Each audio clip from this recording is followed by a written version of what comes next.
welcome back to my channel. This is week 2 of our 33 Days to Morning Glory retreat. This is based on the book by Father Michael Gaitley, 33 Days to Morning Glory. So this week we're going to focus on Saint Maximilian Kolbe. And Saint Maximilian Kolbe is personally a very special saint because I happen to be a member of the Militia Immaculata, which he founded in 1917. So I do wear the miraculous medal. You'll see me with this necklace on. I never take it off. And if you'd like to know more information about the miraculous medal and the Militia Immaculata, go to the link above and you'll see that video. But Maximilian Kolbe was raised in the late 1900s, and he was born into a poor Polish farming family. And when he was about 12 years old, his mother had asked him the question, "What will become of you?" And it really bothered him. It stuck in his mind, and he went to the local church. And when he went into the church, he saw the Blessed Virgin, and he was astounded. And she actually had 2 crowns. She had one crown which was white, which represented purity, and the other one which was red, which represented martyrdom. And without hesitation, he said, "I accept both crowns," which he did. And the crown of purity, really, he accepted.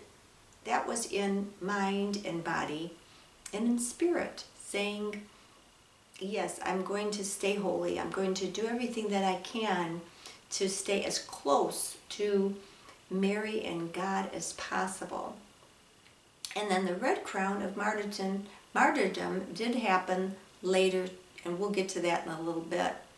But his true devotion to Mary, that's why he's also known as an apostle of Mary, he really wanted to spread that devotion at a time when it was very dangerous to do so.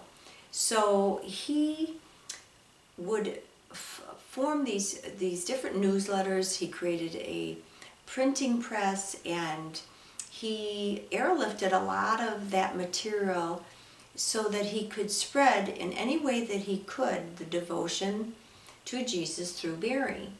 So he had monasteries in Japan as well as India, and he really, through a spiritual union, he really formed with his Franciscans in that area to really spread the message that the fiat that Mother Mary showed us, that complete willingness to surrender yourself. And that's what we should be doing, getting ourselves ready during this 33 days to morning glory to say to Jesus, I am in preparation.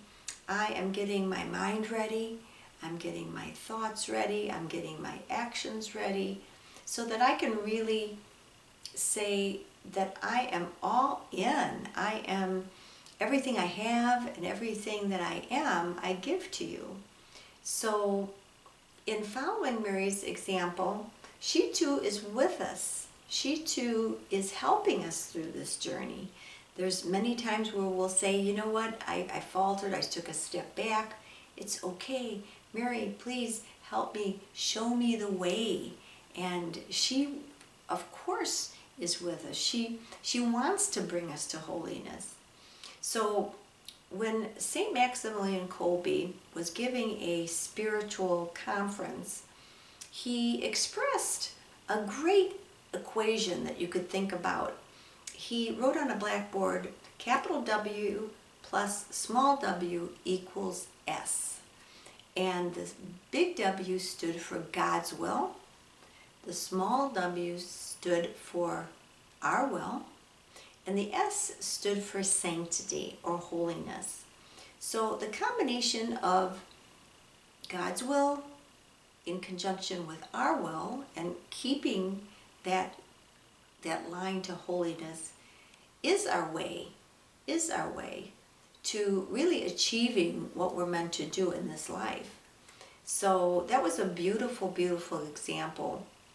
And let Mary's fiat be our example as we go on and continue to prepare ourselves. I'm going to read a little portion of Father Gaitley's book. So if you've got a copy of the book, it's on page 58. If not, just close your eyes and listen to this beautiful passage. It says, "Let us pray much that we would understand more and more what the Immaculata said at the Annunciation. Behold, the handmaid of the Lord, let it be done unto me according to your word. As God wills, so be it. In this thought, all happiness is contained, already here on earth, all destiny fulfilled. Let us beg our Blessed Mother that she might teach us how our soul might be a handservant of the Lord, as was her own.